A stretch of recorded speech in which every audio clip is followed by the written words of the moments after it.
Install Android 10 on MHOS M1 via LineageOS 17.1 GSI Treble ROM. Please check the description for important notes and all the download links. First download ROM and GApps packages, then transfer the downloaded files to the phone storage. Link is in the description below. Step 2. Boot your device into TWRP recovery.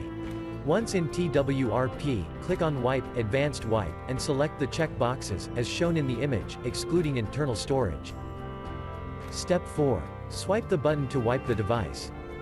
Step 5. Go back to the recovery main screen, and tap on the Install button. Step 6. Navigate to the storage, and select the ROM zip file.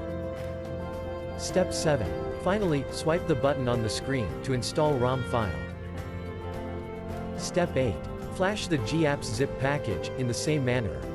Step 9. After GApps flashing completes, select Wipe Cache and Dalvik from bottom left side of screen, and swipe to wipe. Step 10. When the flashing process is complete, hit Reboot System. That's it, you have successfully installed the ROM on your device.